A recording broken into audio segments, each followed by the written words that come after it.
안녕하세요. 저는 50대에서 60대로 넘어가는 길목에 있는 중년의 아저씨입니다. 저는 이야기를 좋아해 이곳에 올라오는 이야기를 즐겨 들으며 바둑도 두고 낚싯대 정리도 하고는 합니다. 아내와 이런저런 이야기를 들으며 대화를 하다 저희 이야기도 보내보자고 말이 나왔습니다.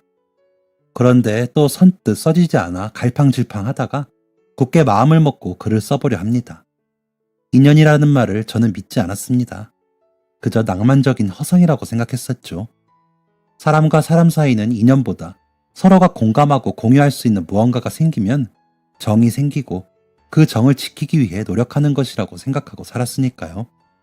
그 아이를 만나기 전까지는 그게 현실적으로 맞는다는 생각을 버리지 않았습니다. 그래서 주변 사람들에게 최선을 다해 잘하기 위해 노력했고요. 지금도 그 마음은 변함이 없지만 달라진 건 인연이라는 말을 믿는다는 것입니다. 그 아이 덕분이지요. 그 아이의 전화를 처음 받았을 때 저는 복지관에서 일을 하고 있었습니다. 지원이 필요한 가정이 필요한 지원을 받을 수 있게 상담도 하고 가정의 상황을 알아보는 일을 했었습니다. 그러다 보니 이곳저곳에서 걸려오는 전화도 많고 제가 전화를 걸어야 할 일도 많았죠. 그때는 발신자 표시 같은 것도 없어서 어디서 전화가 오는지 알 수 없어서 오는 전화는 다 받아야 했던 시절이었습니다. 그래서 아침부터 밤늦은 시간은 물론이고 주말에도 업무 전화가 집으로까지 와 받고는 했습니다. 여기저기 뿌려진 제 명함만큼 전화가 밀려들었죠. 하지만 다들 절실한 사연들이 가득인 전화들이었던 만큼 한 통이라도 무시할 수가 없더라고요. 그런 저에게 아내는 당신이랑 결혼하고 나는 껍데기랑만 사는 것 같아. 이럴 줄 알았으면 복지사가 아니라 백수랑 결혼할 걸 그랬어요. 라며 농담 아닌 농담을 하고는 했습니다. 그렇게 나름 열심히 일했죠. 그러던 어느 날 역시나 일요일 아침에도 전화벨이 울렸습니다. 여보세요? 한경옥입니다. 라고 받자 아빠, 나 은지예요. 라고 하기에 깜짝 놀랐습니다. 낯선 아이의 목소리인데 저보고 아빠라니요. 괜히 아내 눈치까지 보게 될 정도로 당황했죠. 옆에서 있던 아내가 당황하는 절 보기에 얼른 스피커 기능으로 돌리고 받았습니다. 아빠, 엄마가 아빠 멀리 일 가서 못 온다고 하는데 엄마가 적어놓은 번호를 내가 찾아서 전화했어요. 언제 올 수 있어요? 라고 묻는데 뭐라고 답해야 할지 모르겠더라고요.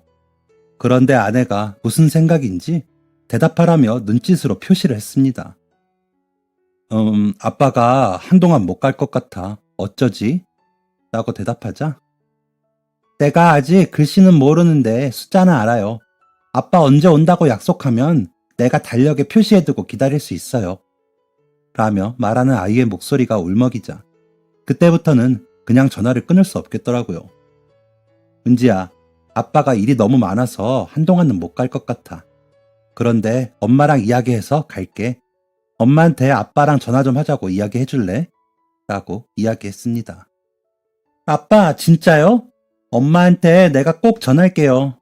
그런데 아빠, 제 생일이 10월 달인 건 알죠? 그때 왔으면 좋겠는데. 라고 하는 아이에게 뭐라고 이야기할지 모르겠더라고요. 아내는 그런 저를 보더니 손을 토닥이며 눈을 찡긋 하더라고요. 눈치가 빠른 사람이라 저보다 상황 파악이 더 빨리 되었나 봅니다. 아빠가 알지. 그런데 아빠가 좀 많이 바빠서. 미안해. 그래도 엄마랑 이야기 해볼 테니까 엄마한테 꼭 아빠한테 전화하라고 말 좀 해줄래? 라고 대답을 했습니다. 알았어요. 아빠, 그런데 엄마 몰래 이렇게 전화해도 돼요? 라길래 또 어버버 하고 있는데 그런 저에게 아내는 고개를 끄덕끄덕 표시를 하며 시계를 가리키더라고요. 그럼 매주 일요일 아침에 아빠한테 전화할래? 그때는 일 안 하고 아빠가 연락 기다릴게. 라고 했죠. 진짜요? 신난다. 아빠 너무 보고 싶어요. 아빠 사진도 없어서 아빠 얼굴이 너무 궁금해요. 진짜 꼭 보러 오셔야 돼요. 라며 좋아하는 아이의 목소리를 듣자니 괜히 눈물이 핑 돌았습니다. 저도 그 나이 또래의 딸을 키우는지라 괜히 더 짠한 마음이 생기기도 했고요. 그래서 그 순간 마음이 더 쓰였는지도 모르겠습니다. 그래, 아빠가 은지 꼭 보러 갈게. 약속해. 라고 몇 번이나 약속을 하고는 전화를 끊었습니다. 아이는 그 약속을 받아내면서도 떨리는 목소리로 울먹이길 반복했죠.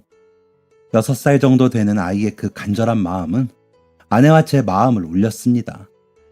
그렇게 전화를 끊고 나자 아내는 당신 혹시 짐작가는 데 없어? 그 엄마랑 이야기하고 아이 전화를 계속 받아야 할 것 같아. 괜히 아이 엄마가 사실대로 말해버리면 아이는 어떻게 해? 라는데 아무리 생각해도 짐작되는 것이 없었습니다. 혹시나 하는 마음에 일지를 다시 살피고 있는데 전화벨이 울렸습니다. 여보세요? 함경옥입니다. 라고 받자 여보세요? 안녕하세요. 저희 은지가 전화를 드렸다고. 죄송합니다. 제가 메모해놓은 걸 보고 아이가 오해한 것 같아요. 라고 하는데 얼마 전 미혼모 직업 교육 지원 때문에 상담을 했던 분의 목소리 같더라고요. 제가 관리하는 동이 아니라 연락을 받고 옆에 직원에게 연계를 해드렸었거든요. 혹시 김선미님이신가요? 라고 묻자 네, 기억하세요? 제가 메모를 써놓은 걸 아이가 봤나 봐요. 제가 아르바이트 하는 곳을 전화하고 전화 거는 법을 가르쳤더니 이러네요. 곤란하셨죠? 죄송합니다. 라며 울먹이시더라고요. 아유, 그런 말씀 마세요. 라고 답을 하자 아이가 지금 낮잠을 자는데 깨면 아이에게 잘 이야기할게요. 다시는 이렇게 전화 안 드리게 할게요. 라고 하시면서 우시더라고요. 잠자코 듣고 있었는데 아이에게 아빠가 없다는 말을 못했어요. 그래서 미국에서 일한다고 했는데 아이가 요즘 들어 부쩍 아빠를 찾더라고요. 그래서 아빠한테 전화로 물어보겠다고 했는데 제 가방에서 선생님 번호를 보고 오해한 것 같아요. 죄송합니다. 라며 울먹이는 그 목소리에 마음이 아팠습니다. 전화기 너머로도 느껴지는 김선미님의 고단함과 지침이 느껴졌습니다. 저기 제가 아까 은지에게 매주 일요일에 통화하자고 약속을 했어요. 아이가 너무 좋아하던데 그냥 일요일마다 전화하게 해주시는 건 어떨까요? 아이가 지금 실망하면 많이 힘들 것 같아서요. 라고 말을 하니 아니에요. 어떻게 그런 부탁을 드려요. 어차피 언젠가는 아이도 알아야 하니까요. 라고 하던 김선미님은 또 한참을 흐느꼈습니다. 그러더니 정말 죄송합니다. 라고 하기에 그러지 마시고 아이가 조금 클 때까지만 그렇게 하세요. 저희 아내도 그러길 원하네요. 저희 딸도 은지 또래라 괜히 마음이 쓰이기도 하고요. 생각해보시고 다음 주 일요일에도 아이가 전화하게 해주세요. 라고 이야기했습니다. 한참을 울면서 말을 못하던 김선미 씨는 생각해보겠다는 말을 하고는 전화를 끊었습니다. 아내는 통화 내용을 이야기하는 저에게 잘했어. 아까 아이가 말하는데 그런 것 같더라. 라며 응원해 주었고요. 저는 직업이니까 그 일을 받아들이지만 아내는 그렇게 받아들이기가 쉬운 일이 아닌데도 그렇게 이야기해주는 아내에게 고마웠습니다. 그렇게 주말을 보내고 월요일이 되어 김선미님은 사무실로 전화를 주셨더라고요. 저 선생님, 제가 아이에게 사실대로 말을 못했습니다. 아이가 아빠 목소리 들었다고 너무 좋아해서 차마 입이 떨어지지가 않아서요. 정말 괜찮으시면 일요일 아침에 연락드려도 될까요?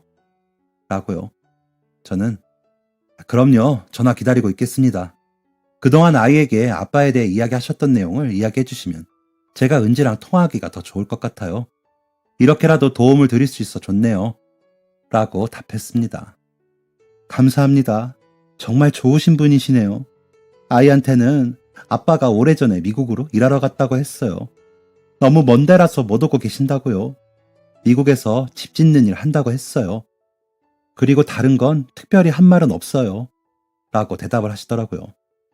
그렇게 은지와 저는 일요일 오전에 통화를 하는 사이가 되었습니다. 아이는 저와 통화를 하면서 너무 즐거워했습니다.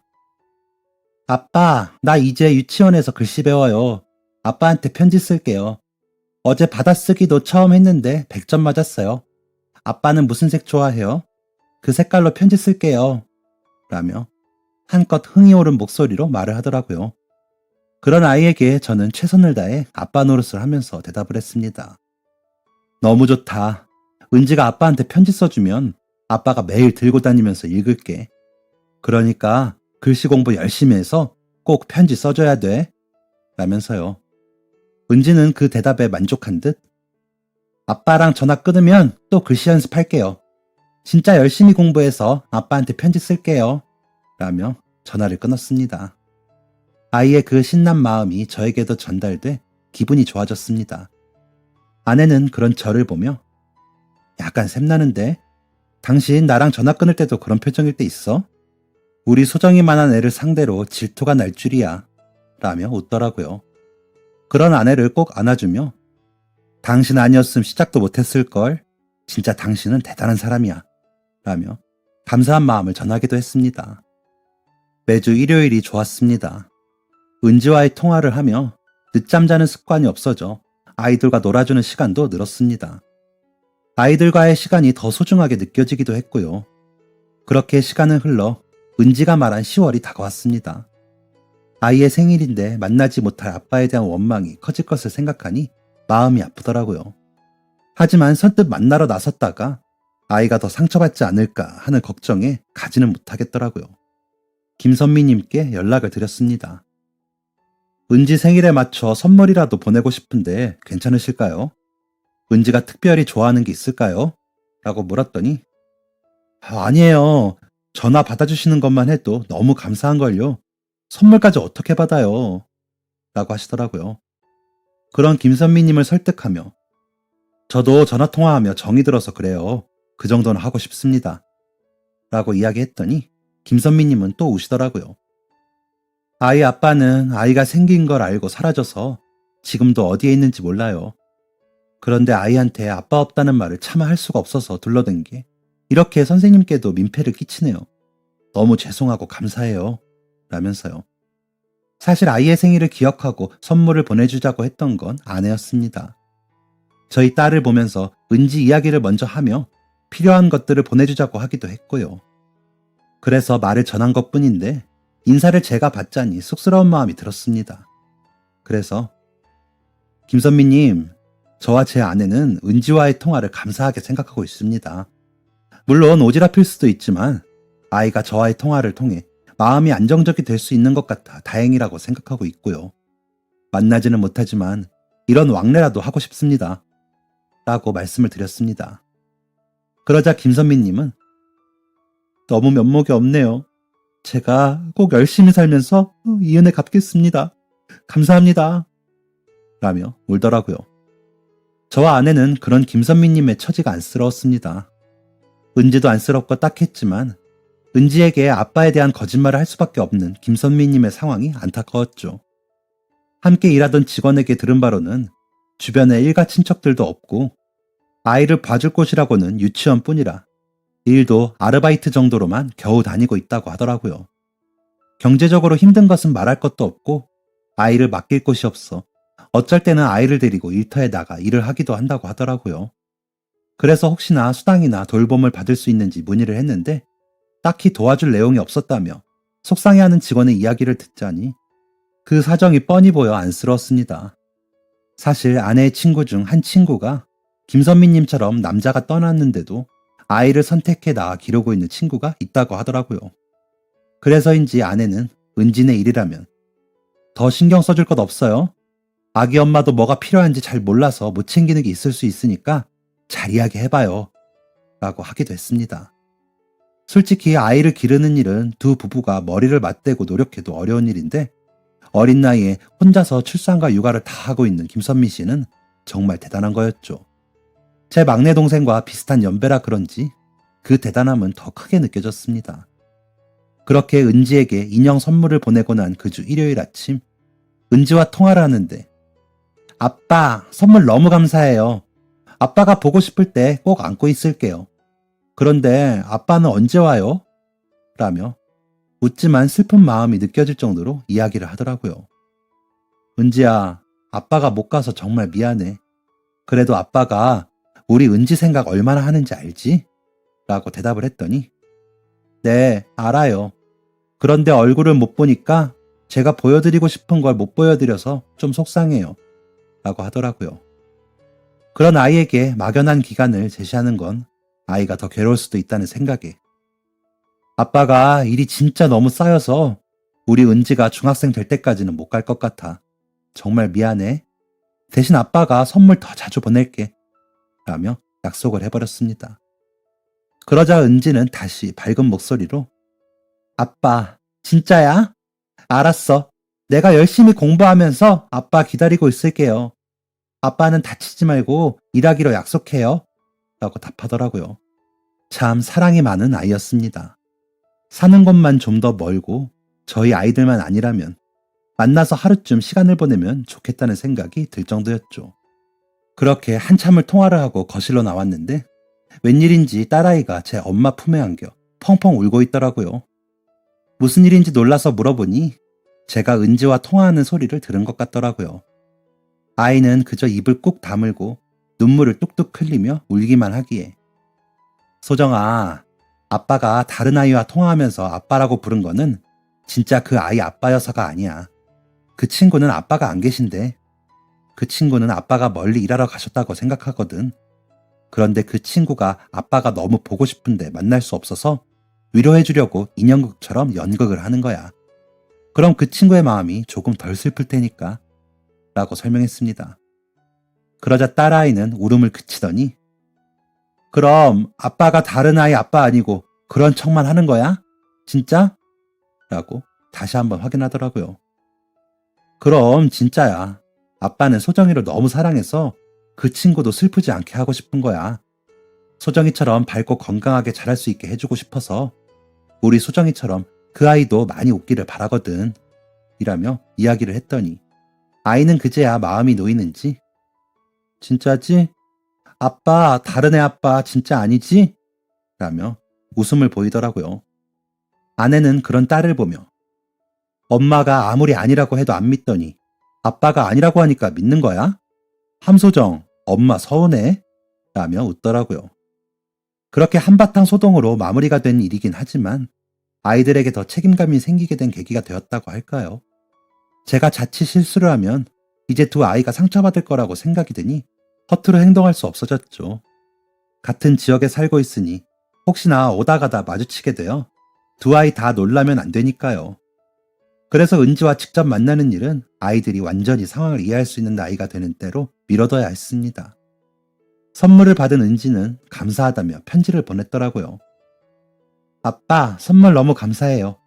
제가 이거 갖고 싶은 거 어떻게 하셨어요? 진짜 신기해요. 아빠, 다음엔 꼭 선물이랑 같이 오실 거죠? 사랑해요, 은지가. 라며 아직 익숙하지 않은 연필을 붙잡고 꾹꾹 써내려갔을 글씨들이 마치 은지처럼 느껴져 대단히 예쁘게 느껴졌습니다. 아이의 얼굴도 모르는데도 말이죠. 어쩌면 저희 딸아이의 모습을 떠올리며 은지라는 아이를 그려나갔는지도 모르겠습니다. 그래서 더 은지라는 아이에게 마음을 주었을 수도 있고요. 우리 아이들이 아빠라는 존재가 없이 살아가는 모습을 생각해보면 마음이 너무 아파서 은지도 은지의 엄마인 김선미 씨에게도 도움이 되고 싶었는지도 모르겠습니다.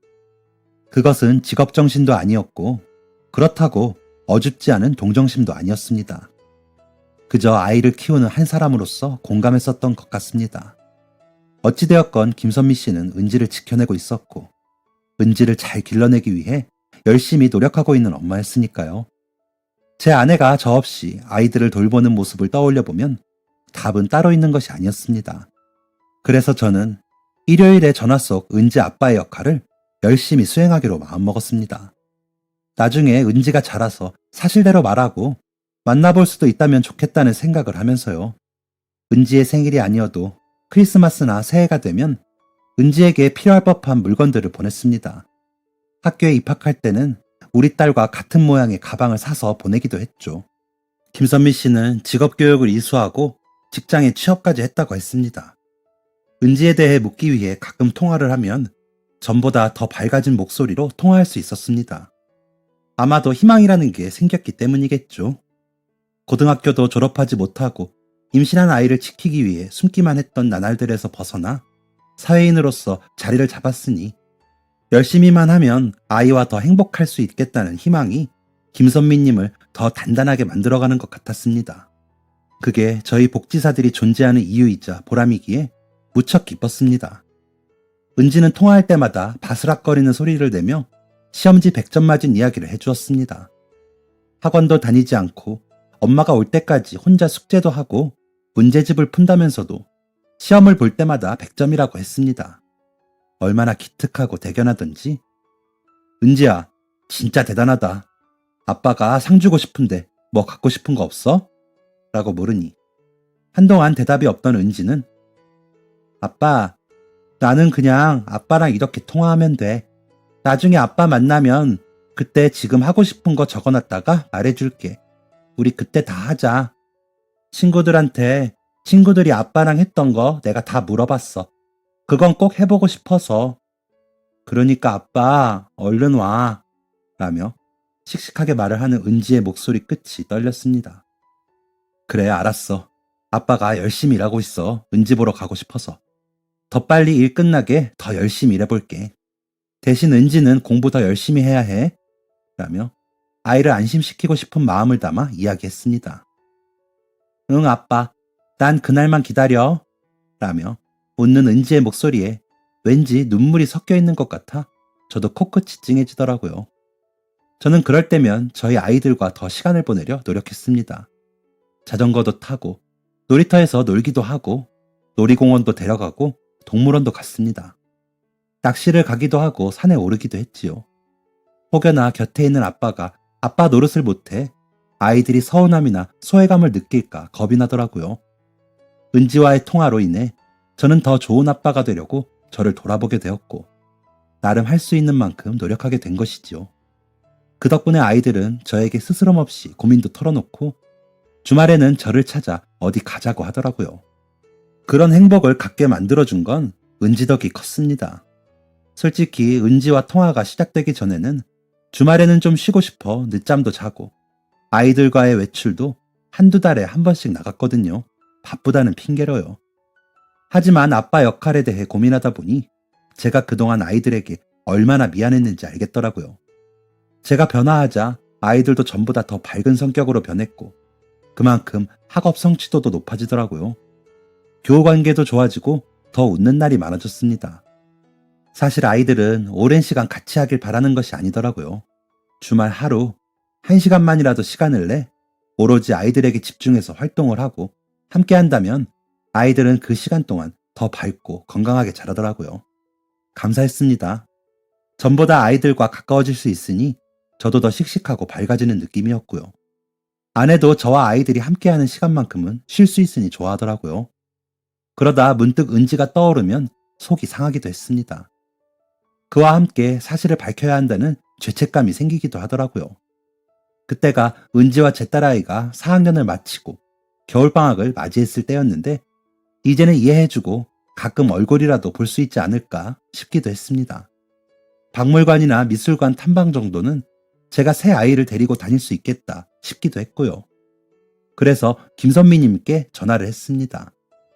은지에게 사실대로 이야기하고 한번 만나서 정식으로 인사를 하고 가끔 한 번씩 우리 아이들과 어울리게 하고 싶다고 말을 했죠. 김선미님은 생각이 깊어지는 듯 한동안 말이 없더니 일단 선생님 말씀 무슨 말씀인지 알겠습니다. 제가 생각을 좀 더 해보겠습니다. 혹시나 아이가 혼란이 올까봐 걱정이 돼서요. 선생님께서 말씀하신 외출은 너무 좋겠지만 아이에게 제가 미혼모라는 사실을 어떻게 이야기해야 할지 모르겠어요. 라고 말씀을 하시더라고요. 생각해보니 제가 너무 섣부른 생각을 했었더라고요. 저야 어차피 아이들을 데리고 가는 것이니 힘들 게 없지만 은지와 은지 엄마는 사회적 통념에서 벗어난 이야기를 꺼내야 한다는 것을 간과했던 것이죠. 그래서 제가 그 부분까지 생각하지 못했네요. 저는 그저 단순히 아이가 더 크기 전에 더 해주고 싶은 것만 생각했어요. 죄송합니다. 제가 더 기다리겠습니다. 라고 말씀을 드렸습니다. 아니요, 제가 감사하죠. 제가 모자라서 그런 거니 제가 죄송하고요. 라고 이야기하시면서 가볍게 내쉬는 한숨 속에 속상함이 느껴졌습니다. 저희 아내가 그러는데 김선미님 같은 분들은 아이를 지켜낸 것이라고 하더라고요. 은지를 지켜주시고 열심히 기르시는 분이니까요. 모자라지 않습니다. 모자란 건 책임지지 않는 사람들이죠. 제가 성급했습니다. 죄송합니다. 은지와는 좀 더 통화만 하겠습니다. 하하. 라며 웃어 분위기를 바꾸며 통화를 마무리했습니다. 그날 저녁 집으로 돌아가 아내에게 김선미님과 통화 내용을 이야기하며 내가 생각이 짧았지 뭐야. 은지 엄마 입장을 더 고려했어야 했는데 당신한테 먼저 이야기해보고 행동할걸 이라며 웃었더니 아내는 당신이 우리 애들한테 하는 게 달라진 게 은지 덕분이니까 당신 성격에 얼른 은혜 갚고 싶었겠지. 그 마음은 나도 충분히 이해해. 나도 은지라는 아이에게 고마운 마음이 크거든. 그래서 소정이 거 살 때마다 은지 것도 챙기게 되기도 하고 말이야. 진짜 어떤 아이인지 복덩이야. 라며 제 어깨를 토닥여 주더라고요. 그래서 한동안 더 일요일 전화 속에 아빠 역할을 열심히 했습니다.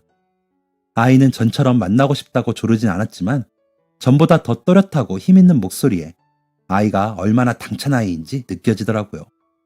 아이가 건강하게 자라는 것이 가장 큰 목표이기 때문에 저는 그것으로 만족하고 열심히 은지와의 통화를 이어갔습니다. 그 사이 아이들은 또 자랐습니다. 은지는 이제 키가 150cm가 넘었다면서 5학년에 올라가 부쩍 자란 키를 자랑했습니다. 그러면서도 전처럼 만나자거나 보고 싶다는 말은 줄어. 은지 요즘은 왜 아빠 언제 은지 보러 가냐고 안 물어봐? 라고 물었습니다. 그러자 은지는 한참을 말없이 가만히 있더라고요. 숨소리만 오고 가길 3분 정도 지났던 것 같습니다. 저 사실 아빠가 우리 아빠 아닌 거 알아요. 라는 말로 은지는 침묵을 깨더라고요. 이번엔 제가 할 말이 없어 아무 말도 못하고 있었죠. 아빠가 우리 아빠 아닌 걸 알면서도 제 이야기 들어주시고 우리 은지라고 불러주시는 게 좋아서 그냥 모른 척 했어요. 죄송해요. 라고 하는 은지에게 아니야 은지야. 아빠가 먼저 말해줬어야 했는데 미안해. 언제부터 알았니? 라고 묻자 4학년 겨울방학 때 아빠가 보내주신 선물 보고 아빠가 미국에 계시지 않다는 걸 알았어요. 그거 미국서 안 팔고 우리나라에서만 파는 거라고 친구들이 하더라고요. 그래서 이상하다 생각하다가 전에 아빠한테 제일 먼저 전화할 때 보았던 종이를 다시 봤는데 복지사님이라고 쓰여 있는 거예요. 그래서 알았는데 아빠랑 엄마한테 말하고 싶지 않았어요. 그냥 이렇게라도 아빠가 있고 싶어서 라며 은지는 울기 시작했습니다. 왜인지 은지의 마음이 이해가 될 것 같았습니다. 그 어린아이가 갑자기 알아버린 진실에 상실감을 느꼈을 것이고 그 상실감에 좌절하고 아파하고 싶지 않았겠죠.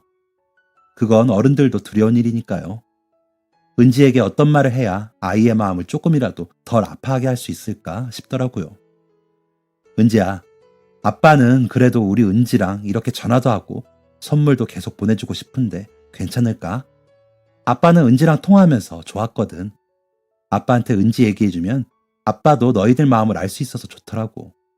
아빠라고 안 부르고 싶으면 그냥 아저씨라고 불러도 돼. 아빠는 그냥 계속 아빠라고 불리고 싶지만 은지 생각은 어때? 라고 물었더니 정말 계속 전화해도 돼요? 라며 되묻더라고요.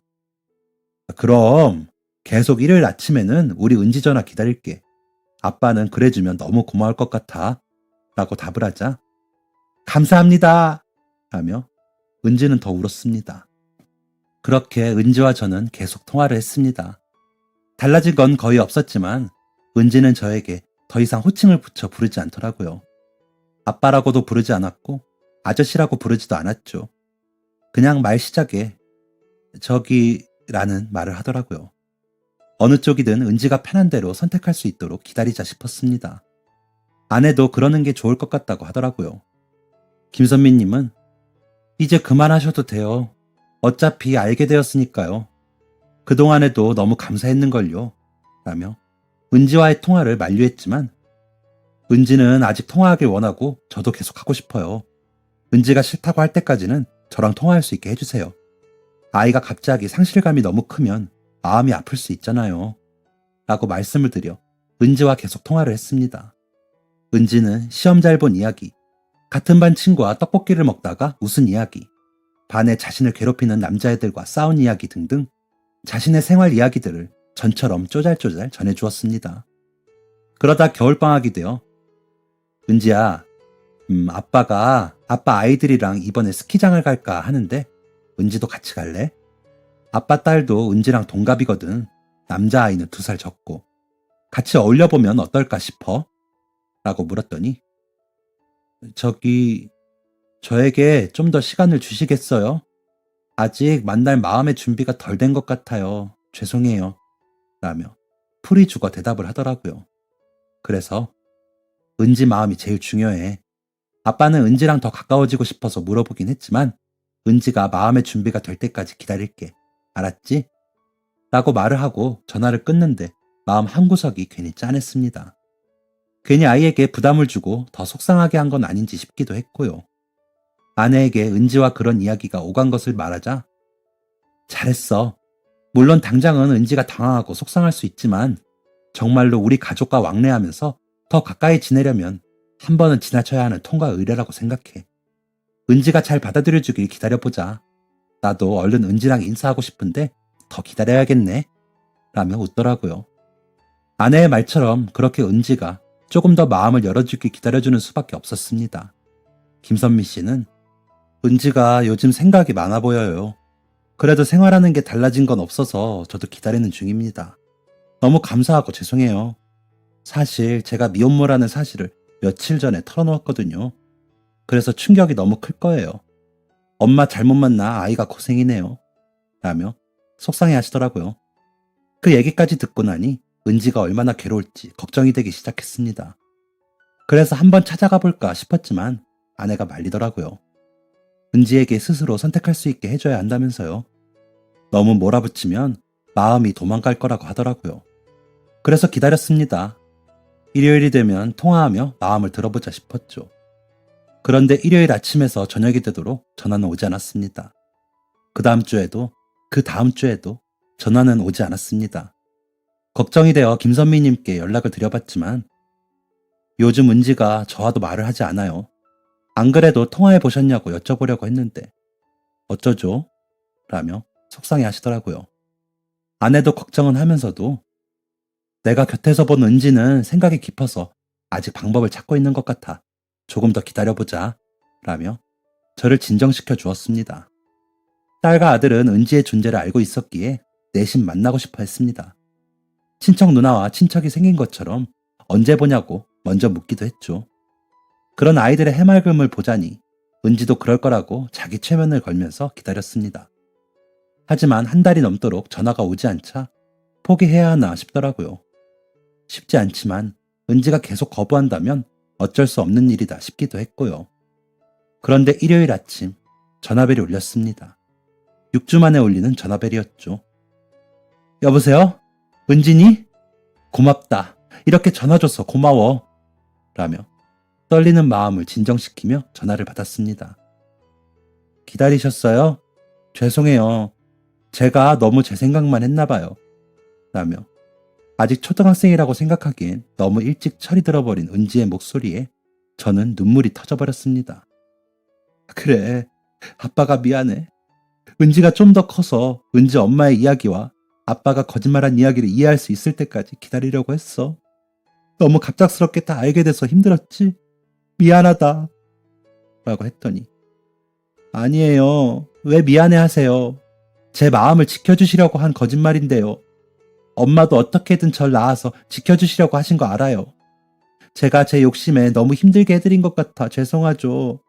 라며 어른스럽게 말하는 아이의 목소리에 저는 눈물이 더 나더라고요. 그렇게 우는 저에게 이제부터는 아저씨라고 할게요. 가끔 헷갈릴 수도 있지만 아저씨 딸이랑 아들이 싫을 것 같아요. 대신 일요일에 전화는 꼭 할게요. 아저씨랑 이야기하고 나면 마음이 편해지거든요. 라며 은지는 똑부러지게 말했습니다. 그러더니 그리고 스키장 가는 건 이번에 안 갈게요. 대신 다음에 같이 만나게 해주세요. 라며 덧붙이며 웃더라고요. 그런 은지에게 저는 어떤 말도 못했습니다. 그저 그래 알았다 고맙다만 했죠. 혹시나 은지가 나쁜 마음을 먹지는 않을까 너무 걱정했거든요. 어른들의 염려보다 아이들은 더 착하고 똑똑하다는 사실을 제가 깜빡했던 거죠. 은지와 통화를 하고 나서 아내에게 뻘개진 눈에 눈물을 닦으며 은지가 말한 내용을 이야기하자 아내는 웃으며 조만간 집에 와서 밥 먹자. 은지 엄마도 당신이 말하기 어려우면 내가 연락해 볼게. 라며 웃더라고요. 그러더니 어느 순간부터 김선미님과 자주 통화를 하더라고요. 그 결과 둘은 지금도 절친한 언니, 동생 사이로 지내고 있습니다. 은지는 그로부터 꼭 1년 뒤 자신의 졸업식에 저를 초대했습니다. 다행히도 딸아이의 졸업식과는 하루 차이로 날짜까지 돕더군요. 아내와 저는 예쁜 꽃다발을 고르고 골라 은지의 졸업식에 갔습니다. 김선미님과 은지는 마치 전에 본 적이 있는 것처럼 저희를 단번에 알아보더라고요. 저희 부부도 마찬가지였고요. 서로를 알아보고 다가서는데 은지가 달려와 저를 와락 안으며 아빠 와주셔서 감사해요. 너무 보고 싶었어요. 라며 이야기를 하는 바람에 운동장에서 울어버리기도 했었습니다. 벌써 그 일이 20년 전입니다. 요즘처럼 각자 휴대전화가 있고 프로필 사진도 보이고 했으면 잊기 어려운 일이죠. 은지는 그 후로도 저와 통화하고 가끔 김선미님과 집으로 놀러와 식사를 하곤 했습니다. 저희 아이들과도 잘 어울렸고요. 그러던 은지는 저희 둘째 놈과 다음 주에 결혼을 합니다. 오며 가며 친오누이처럼 지내는 줄 알았는데 더 마음이 깊었더라고요. 다른 집에 아까워 어찌 보내나 싶었는데 듣던 중 반가운 소리였습니다. 이제는 호적으로도 우리 가족이 되기로 했습니다.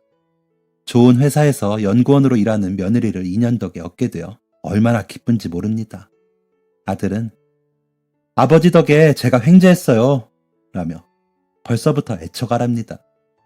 딸아이는 갑자기 올케라고 불러야 하니까 어색하다 하면서도 좋아합니다. 둘이 같은 대학을 다니면서 엄청 절친해졌거든요. 이 정도면 정말 굉장한 인연이지요. 저희 아이들과 사돈인 김선미님과 앞으로 더 행복한 가족이 될 수 있도록 기도해 주시면 감사하겠습니다. 이제는 좀 내려놓고 사시라고 사돈 좋은 짝도 지어주면 좋겠습니다. 은지는 저희가 더 예뻐하고 아끼면서 살면 되니까요. 여러분들도 혹시나 주변에 작은 인연이라도 놓지 마시고 좋은 사이가 되시길 바랍니다. 그게 큰 행복을 불러오더라고요. 예쁜 손주까지 생기면 더 행복해지겠죠. 여러분들도 행복하시길 바랍니다. 긴 이야기 들어주셔서 감사합니다. 안녕히 계세요. 지금까지 사연 들어주셔서 감사합니다. 사연이 재밌으셨다면 구독과 좋아요를 눌러주세요. 감사합니다. 안녕히 계세요.